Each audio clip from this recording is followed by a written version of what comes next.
Hi everyone, and welcome to today's video where we're going to be doing a guide for Malacca for EU4 1.31 Leviathan. Before we begin, consider leaving a like and subscribing if you enjoyed this video. Only 10% of you are subscribed, so it would really mean a lot.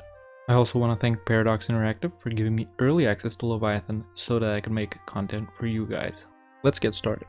Now, Malacca is a nation in Southeast Asia and is known as one of the richest nations in EU4. And it has the potential to form Malaya, an even richer nation and one of the best trade-focused nations in EU4. Malacca starts as a plutocracy, which means we get +1 merchant and +5% merchants guilds influence. Their traditions are +10% global trade power and +33% naval force limit modifier, and their ambition is +1 merchants, and of course their national ideas are trade and navy focused. So the first thing we're going to do is send our free merchant to transfer trade from the Philippines to the Moluccas, and later when we get more trade range, we're gonna send the merchant that collects in Malacca to transfer trade from Canton to the Philippines. Next, we're gonna send a diplomat to build a spy network on the nation of Pahang. This is because we need to conquer the nation of Pahang in order to get subjugation CBs on these three nations over here. We're gonna start improving relations with Ming. This is because we want to become a tributary of Ming, at least for now. And with the third diplomat, we're gonna send an alliance request to some nation, in my case Brunei. Don't ally anyone over here or over here, because we're going to be conquering them pretty soon. So either ally someone over here or someone over here. After that, set your rivals. It's usually going to be the ones that have already rivaled you. And we're going to summon the diet and pick the best agenda. After that, we're going to give the Ulam a religious state, clerical advisory council. We're going to give the emirs primacy of the emirs, increased levies, and aristocratic councillors. We already have one privilege granted to the merchant guilds. This is the new privilege Oranglaut alliances, which gives us some trade bonuses. We're also going to give them commercial advisory board, tropical city planning, and patronage of the arts. We're not going to give the Demi anything. We're also going to sell our crown land, which means we'll be left with 0% crown land, and later we will get the event that gives you high autonomy in exchange for crown land. Now we're going to hire some advisors, take a morale or a diplo guy. I don't have one, so I'm going to get the national manpower guy. I'm going to get the trade efficiency guy and the national unrest guy. I'm also going to recruit an admiral and send my light ships to protect trade in Malacca. And I'm going to hire 3 infantry regiments and give our rulers generals. Now we just need to wait to be able to claim province of Pahang. We're also going to build 3 more galleys. Now, building up to force limit also allowed us to unlock the Make a Show of Force mission. As we can see, what this mission does is it makes Siak our vassal, which is this nation right here, and also gives us subjugation CBs on Jambi and Delhi. And there we go, Siak became our vassal. Now they aren't completely loyal, but they will become loyal in just about a month or two. And now I'm also going to be declaring a war on the weaker of these two, which in my case is Delhi, as we can see, because they only have 1 alliance, whereas Jambi has 2. Now my boats are in place to blockade Delhi's capital, and my army is also in place. They are allied to Patani, but they're another small nation, and we're going to subjugate them later too, so we're just going to white piece them. And now I also got the Estate Statutory Rights event because I sold all my crown land, and we're gonna pick this option right here. Now I have enough war score to peace out Patani, and as I said, I will just white piece them because we're gonna be subjugating them soon anyway. And we want the shortest truce possible.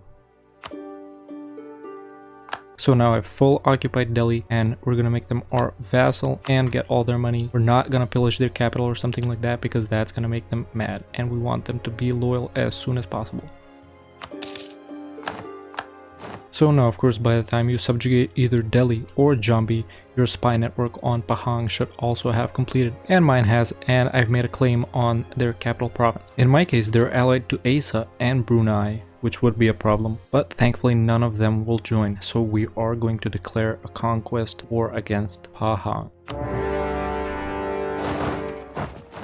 So now I've fully occupied Pahang, and I'm going to full annex them and take all their money. You also might be asking yourselves why we haven't concentrated development into our lands yet from our subjects. This is because it's not 1450 yet and the Renaissance hasn't spawned. And we might be deving it in our capital, or maybe it'll be this province, but still I'm not going to be concentrating development until I get the Renaissance. So now that we conquered Pahang, we unlock this mission, which will give us subjugation CBs on these 3 nations up here. But we're not gonna click it yet because we still have a subjugation CB on Jambi, which expires in about 9 years. So first we're gonna subjugate Jambi, and then we're gonna click this mission and turn our sights to these nations over here. By this time you should have enough money to select a naval doctrine. I recommend picking the ship trade power plus 33% since we're going to be heavily focused on trade. But if you don't want that one, you can pick chance to capture enemy ships, and if you don't want this one, you should pick galley combat ability. Now I also managed to get my relations up with Ming to above 100 so we can become their tributary. Like I said, we want to be their tributary while we're relatively small, and once we're big enough to own all of these lands right here, we will stop becoming their tributary. So now that our cores over here have finished, it's time to turn our attention to Jambi once again. In my case, they are allied to Pasai, who is my rival, and Kelantan, who is right here. So we're just going to be white piecing this nation and possibly humiliating Pasai. So now my armies are into place and I will declare a war against Jambi with the subjugation CB that we have.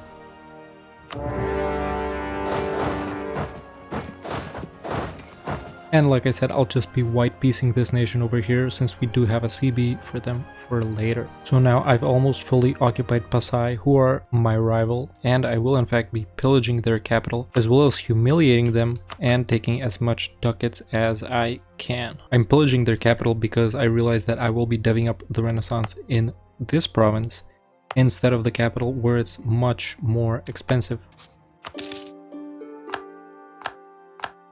And that gained us 4 development in our capital. Now it's time to full siege Jambi. So now we've fully occupied Jambi and we'll make them our vassal as well as take all of their money.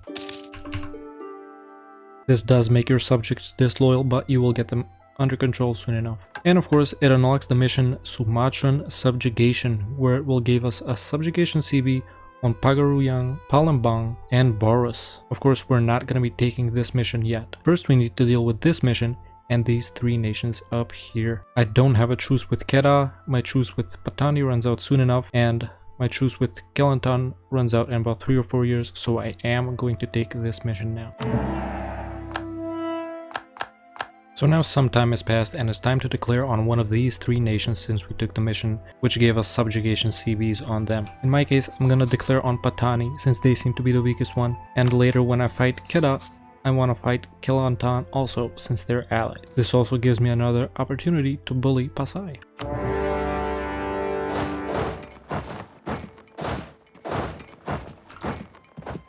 While this war has been going on, I also got enough government reform progress in order to pick my tier 2 privilege. We have the strengthen noble privileges, which gives you manpower, curtail noble privileges, which gives you plus 10 national tax modifier, and enforce trader privileges, which gives you plus 5% trade efficiency and plus 30% trade range. I recommend selecting this one. If in any case you've swapped out of a plutocracy to go for an ICTA or the new mandala system reform, you should go for one of these 2. I'm going to go for this one since we're building a powerful trade empire. If you did pick that reform, now is the right time to send the merchant which collects in Malacca to transfer from Canton to the Philippines. So that's what I'm gonna do right now. And this is how your trade setup should look right now. You transfer from Siam to Malacca, from Canton to the Philippines, from the Philippines to the Moluccas, and from the Moluccas to Malacca. So now I've almost fully occupied Pasai once again, and we're once again going to pillage their capital, demand war reps, and take all their money. So now I've full occupied Patani. In your case it might have been Kedah or Kelantan. Either way, this is what I recommend. I recommend taking these 2 provinces from this nation for yourself, as well as these 2 provinces from this nation, and then only vassalizing only this nation. This is because by now you will have these 3 subjects. You gain these 4 provinces to make yourself stronger, and you subjugate this nation in order to be able to unlock the loyal subjects mission, which you need to have 4 subjects for. All of them need to have less than 40 liberty desire. This in turn gives you liberty desire in subjects minus 10% for the rest of the game. And now I've also unlocked this mission, which is the Vassal Kingdoms, which gives me income from vassals plus 100% for 20 years, and I'm going to take it. And I'm going to full annex and take all of this nation's money. This is of course also around the time where the Renaissance will spawn, so we're going to be developing it in this province right here, the province of Johor. Now ideally, your merchant guilds will have high loyalty, which will give you minus 10% dev cost, and you would also have given them tropical city planning, which gives you another minus 5% dev cost. We're also going to be enabling the encourage development state edict, and we're going to be deving up production and manpower. You can also dev admin if you have the points. I don't have them right now, but I recommend doing these two and only this one if you need to. Keep deving this province, eventually you should get the Renaissance. Meanwhile, I'm gonna let a few years pass for aggressive expansion to die down, and then I'm gonna be declaring on one of these two nations. By this time you should already have unlocked some buildings due to tech, and you should have enough money to build them. So I'm going to be building a fort in Malacca in order to get this mission, which requires a fort and a mosque or a marketplace. So first we're going to be building a fort and then a marketplace, and I'm also going to be building a marketplace in the province of Patani because it's a center of trade. And I'm also going to be concentrating development from this area. This will also not only give us development in our capital, but it will also make it cheaper to core. And our capital is already at 27 development. You could also concentrate development from your subjects, but mine aren't that loyal, so I'm not gonna do it. In my case, the nation of Kedah doesn't have any allies right now, so this is a perfect time to declare war on them. And even though I'm going to be using the Subjugation CB, I will be full annexing them, because like I said, I will be taking these 4 provinces for myself, and I will be subjugating this nation. So now I've fully occupied this nation, and of course I'm going to be full annexing them and taking all their money. Aggressive expansion isn't too bad at all. Like I said, Malacca is one of the wealthiest nations in EU4, and as you can see, I'm already making 6 ducats in 1453, which is a lot. We're getting 4 ducats from our vassals and 6 from trade, which is excellent, and it's only going to go up. Since I'm also pretty low on manpower, I can use the new favors mechanics to trade favors for soldiers from Brunei, which is my ally. As you can see, I already have 19 favors with them, and you can also spend favors for other things as well, depending on what you're short on. Right now I need manpower, so I'm going to trade favors for soldiers, and we're going to get 828 soldiers. Right now it's not a lot, but of course this scales as you go further and further into the game. As you guys can see, my subjugation CB on Kelantan is about to run out in 3 years, but thankfully this is a perfect time to attack them. They're only allied to Boros. So we're gonna declare using the subjugation CB, and we're gonna be subjugating them and not fully annexing them like these 2 nations over here. Depending on the alliance networks in your game, you may be doing this in a different order than I am. I'm just gonna be white piecing their ally Boros over here because we will get a subjugation CB on them soon. Either way, whoever their ally is, white piece them. So I just won this war, and I'm going to be subjugating them and taking all their money. This allows us to complete the mission Dominate the Peninsula, which gives us plus 10 morale of armies and navies, which I'm going to take. And now is also the time to take this mission, Sumatran Subjugation, which gives us subjugation CBs on Pagaryong, Palembang, and Boros.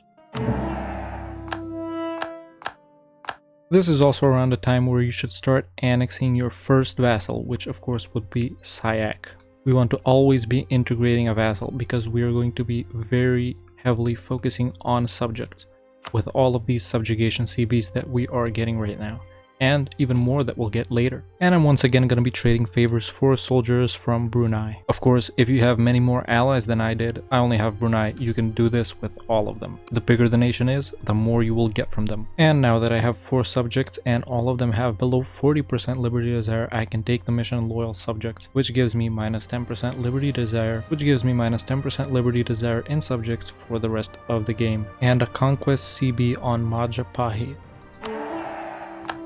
And now that I have more than 25 development in my capital, and because I built a castle, a mosque, and a marketplace, I can take the mission Develop Malacca, which increases the center of trade level by 1, so it will go from 2 to 3, which is excellent.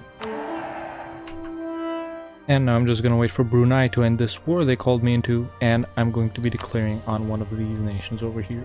Now I can also get my tier 3 government reform. These are the 2 that are available to me, centralized bureaucracy and decentralized bureaucracy. I'm gonna go for centralized bureaucracy. And I just finished the integration of Sayak, but I'm not going to be concentrating development in these areas yet. I will only do that when I integrate Delhi and Jambi too, because they have provinces which are part of both areas. So now I can see that the nation of Pagar Young doesn't have any allies. No, this is one of the nations that we'd have a subjugation CB on, so I'm going to declare a subjugation war against them. Of course, in your situation it might be different, and you might be attacking some other nations first. Because I helped out Brunei in that war, I have even more favors with them, and I'm gonna ask for even more soldiers. And now I fully occupied Pagar Young. Remember, in your case you might be fighting against Palembang or Barus depending on how your alliance networks went, and I'm going to be making them my subject and taking all their money. It is quite a bit of aggressive expansion, but nothing we can't handle. They are 100% disloyal, and it did bring up the liberty desire of other subjects too, but it's honestly not a problem at all. Just improve relations, placate them a couple of times, and send them a few gifts. Pay off their debt if they have some too. I'm also going to start integrating Delhi as soon as their liberty desire goes down. I can now see that the nation of Pasai doesn't have any allies, and I do have some claims on them from my vassals, so I am going to be declaring a war on Pasai. You may have built up a spy network against them, or you may find yourself with your subjects having claims on them, or you may even be declaring on another nation. It all depends on how it goes in your game. Either way, you want to be concentrating on taking over Nusantara first, before moving on to Java, or north of you to Ayutthaya or Khmer, or nations on Borneo. Since I've reached Admin Tech 5 just about now, you may get a little earlier or a little later depending on how quick you devved up the Renaissance, and I recommend taking expansion ideas for your first idea group. And now I fully sieged down Pasai and I will full annex them. And of course we're going to be taking the max amount of money. Now we can't concentrate development in these areas because I'm guessing Pasai already did it, so we're just gonna be coring them. The first age objective you want to take when you get enough splendor is the highly developed colonies. Now this is of course only if you take expansion ideas like I did for your first idea group. For your tier 4 government reform, I recommend taking administrative clergy or meritocratic recruitment. I'm gonna take this one just because of the cheaper advisor costs. And finally, I'm gonna be declaring war on the nation of Palembang using one of my subjects' claims, since my subjugation CB did expire. Now they are allied to Majapahit, Bali, and Banjar. Honestly, it's not going to be a problem at all. I could even call in Brunei with the promise of land, but I'm not gonna do that. And now that I have fully occupied Palembang, I am going to full annex them. So, no matter what way your game went and in which order you conquered and subjugated, by the 1460s, 1470s, depending on how you play, maybe even the 1480s, you should own all of Nusantara. By this time, you should also have unlocked the Trade Dominance mission, which requires you to have at least one center of trade at level 3 and for you to have 60% or more trade power in the Malacca trade node. And of course, you will be able to further unlock missions down this tree, such as this mission, the Spice Must Flow, which gives me goods produced plus 5% until the end of the game. If you did pick expansion ideas, like I did, once you unlock your first colonist, I recommend sending him to colonize the province of Sumbawa, which is right next to Bali and Majapahit. This is the furthest province away from you that you can colonize. After this, you will have trade range to colonize the Spice Islands, all of which have more than a 50% chance of spawning the new trade good, cloves, which is the best trade good in the game prior to the appearance of coal. Now once you do get the colony in Sumbawa all set up, I recommend colonizing this province right here after it. This of course will enable you to build a spy network on Ternate and Tidori, both provinces which produce cloves, and after that I recommend colonizing these 3 provinces. Once you're finished colonizing the Spice Islands, I recommend colonizing the other Indonesian islands and every province that you can before the Europeans arrive, after which you can focus on colonizing Papua New Guinea, the Pacific Islands over here, and establishing colonies in Australia and maybe even North America. No matter in which way you conquered after you're at this point, you should focus on taking on the nations in Java, such as Sunda, Majapahit, and Bali, of course depending on what your situation is, and you should start moving into your north and attacking Ayutthaya, Khmer, and Lanchang, some of which you do get subjugation CBs on, so you can expand into the Siam, Malaccas, and Philippines trade nodes. And of course, depending on who you're allied, start breaking those alliances and start conquering Borneo, Sulawesi, and the Philippines as well. And try to get some alliances in this area or in India, and stay a tributary of Ming at least until you've conquered all of Indonesia and Malaysia and the Philippines. By that time, the Europeans will already start arriving. If you did pick expansion ideas like I did for your first idea group, I recommend taking quality or quantity for your second idea group. For your third idea group, you should pick influence ideas because you are still going to be focusing very heavily on subject play. And for your fourth idea group, you should pick quantity or quality, depending on whichever you didn't pick for your second idea group. For your fifth idea group, you should definitely take trade, as it will mesh very well with your national idea. After that, it's up to you. After that, you can go on to form the nation of Malaya. As you can see, I need 3 more specific provinces and I need to own 40 provinces in Malaya or Indonesia. I already have 28. Once you do get these required provinces, I recommend forming Malaya immediately, and you can even choose a custom name for the nation, such as Malaya Nusantara or something else. For your next government reforms, I recommend taking Royal Decree and L'État c'est moi. And for your final reform, you should of course pick political absolutism. And that's where this Malacca guide is gonna stop, because after this point your game will diverge too much from mine for me to be able to make an accurate guide. But of course, even if your game didn't start out quite like mine, you should take these general points and general pieces of advice on where to conquer, how to conquer, and which CBs and at what time you should use them. I also want to let everyone know that I have launched channel memberships starting from today. So you can click that join button and check out what all the different tiers offer if you really want to support the channel. And that's pretty much it. Let me know in the comments below what's the next nation you would like to see a guide on. If you enjoyed this video, consider leaving a like and subscribing. Only 10% of you are subscribed, so it will really help out a lot. And join the Discord. The link is in the description. Thank you so much for watching, and I'll see you next time with another EU4 video.